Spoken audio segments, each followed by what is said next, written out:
live. Oxygen deprivation can cause coma, seizures, and death. When I was 43, I had to have a tracheotomy operation to avoid respiratory failure. It cost me my natural voice, but fortunately I am still very much alive.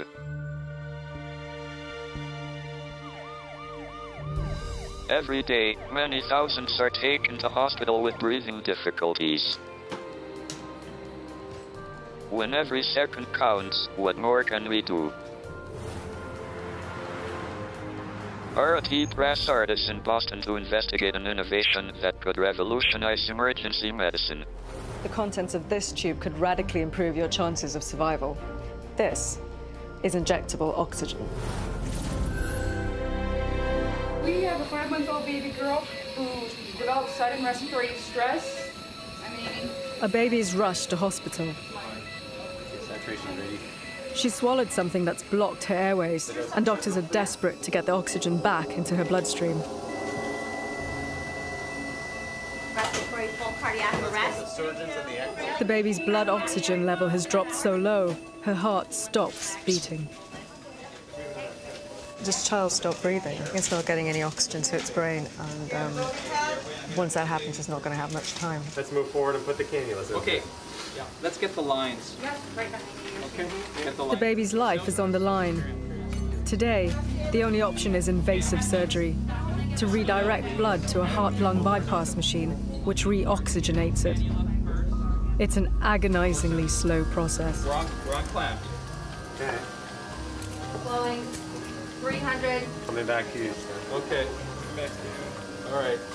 Talk to me, Stephanie. What flows do you have? The team's just finished on this patient, and I want to find out what was going on, why it took so long, and what they were trying to do in order to save the baby's life. I think we're okay for right now. That machine is taking over the function of the heart and the lungs until the baby recovers. So the blue blood, the blood without oxygen, will go out to the machine. It'll pick up oxygen, and then it'll be pumped back into the body through the artery. What were your main concerns if the child wasn't getting oxygen? All of the different organ systems are deprived of oxygen and their cells start to die. Many organs can build new cells, but the brain, once those cells die, you can't divide new ones. So after 25 minutes of the brain being deprived of oxygen, I worry that in a baby like this, we would end up with global, devastating brain injury. This was a simulation exercise using a medical dummy.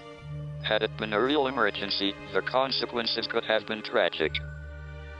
7 years ago, a 9-month-old baby girl suffered irreversible brain damage caused by oxygen deprivation here at the Boston Children's Hospital. After just a few days, she died. The incident had a profound effect on her physician, John Kheir. We were unable to get oxygen up to her brain for even a few minutes. And that's a real gap that I've seen over and over and over again. And so I thought to create an injectable form of oxygen by which we could quickly raise the oxygen level in the bloodstream just using an intravenous injection.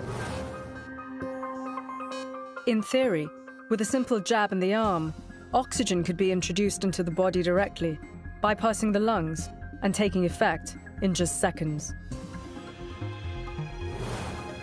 It's not as simple as just injecting oxygen into the blood, because that would be dangerous.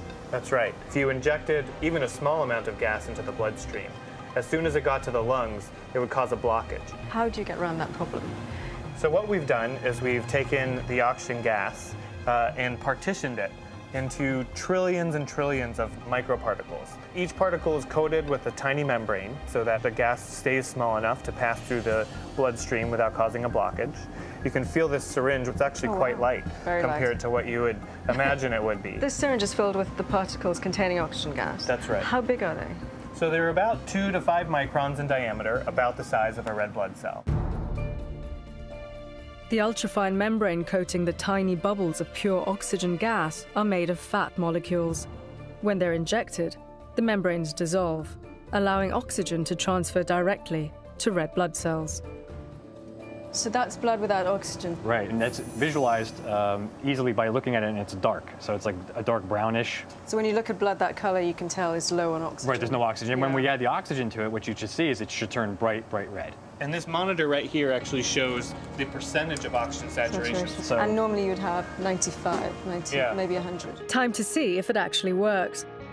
How much oxygen can it really deliver? And how quickly? so now we're going to just add the bubbles. As you add the bubbles, you see it getting redder. Yeah. It's getting bright, bright, bright red. You can Wow, clearly see it's now 96 how red it is. in what, 2 seconds? And so 99% oxygen, that's where you would like it to be. It's a remarkable breakthrough that could transform emergency medicine.